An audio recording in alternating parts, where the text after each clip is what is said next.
රංජන් අයියේ මම ඔයාව අරන් යනවා සෞදියට. සෞදි වා යනකොට ඔයාත් එක්ක හරියට තවත් නළුවෙක් යනවා. එයාගේ නම රවීන් කනිෂ්ක. දෙන්නම මෙතන ඉන්නවා. රවීන් මම ඔයාගෙන් පටන් ගන්න කැමතියි පස්සේ රංජන් අයියා ළඟට යන්න. සෞදියෙන් ස්තුතියි කියලා කියන්නේ කොහොමද රවීන්? අරාබි භාෂාවෙන්. අරාබි භාෂාවෙන්. සුක්‍රන් කියලා තමයි කියන්නේ. සුක්‍රන් කියලා තමයි කියන්නේ අරාබි භාෂාවෙන් ස්තුතියි කියන්නේ සුක්‍රන් කියලා.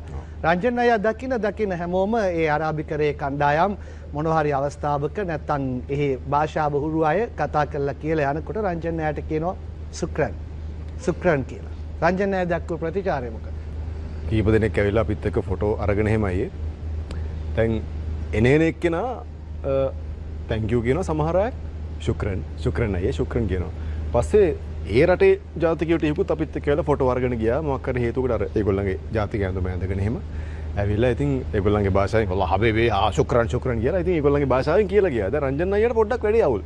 මං එහා පැත්තේ අපේ MG මල්ලි හිටියා. MG ධනුෂ්ක. මට එනලා අහනවා මල්ලි මොකද්ද මල්ලි මේ ශුක්‍රන් ගන්න? මං කිව්වා අයියේ මේ භාෂාවෙන් ඉතින් thank you කියන්නේ එහෙමයි කියලා. එහෙමද කියලා. දැන් වැඩේ ඉවරලා වැඩේ බොහොම සාර්ථකයි අයියේ. හොඳ සෙනගක් ආවා. වැඩේ නැගලම ගියා. ඉතින් අපේ සංවිධායක මණ්ඩලයට ඉතින් අපි ස්තුති කතාවක් පාත්තන වෙලාව මම දැනගත්තා මේ මිනිස්සු කොයිලා හරි ඔක ඇදලා ගන්නවා කියලා. අපිට හොඳට කන්න පොන්න දීලා හොඳට සැලකුවා. මේ වැඩේ ලස්සනටම ගියා. හොඳට සංවිධානය කරලා තිබුණා. ඉතින් මම හිතන්නේ ඕගොල්ලෝ සතුටින් අපිත් සතුටින්. ඉතින් අපිට මෙහෙම සැලකුවාට අපි මේ ආදරෙන් බලාගත්තට මුළු සෞදියේම ඉන්න මගේ ශ්‍රී ලාංකිකේ ඉන්න මගේ ශුක්‍රාණු කියලාම කිව්වා. මම S2 පියාගත්තා ඊයේ. ගෑනු දෙතුන් දෙනෙක් එළියට දුවනවා දැක්කා. එතනින් පස්සේ මොනවාද මගෙන් අහන්න එපා. මට මතක නෑ. මතකයිද? මල්ලි මම බොහොම අවංකව කිව්වේ. ඒ කියන්නේ මම මේ ඒ කියන්නේ ඇත්තටම හොඳ ෂෝ එකක් ලොකු ක්‍රවුඩ් එකක් ආවා.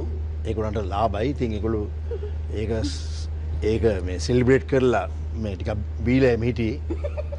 ඉතින් මේ මට ඕන ස්තුති කරන්න කාට මට කිව්වා මට මේ මල්ලා සේරම කතා කරලා මට කිව්වා ස්තුති කතාව කියන්න කියලා.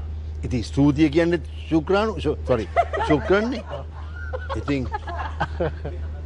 ඉතින් ඒ හින්දා මම ඇවිල්ලා ඉන්න සේරන් හැමෝටම මගෙන් ස්තුති කිව්වා අරාබි භාෂාවෙන්.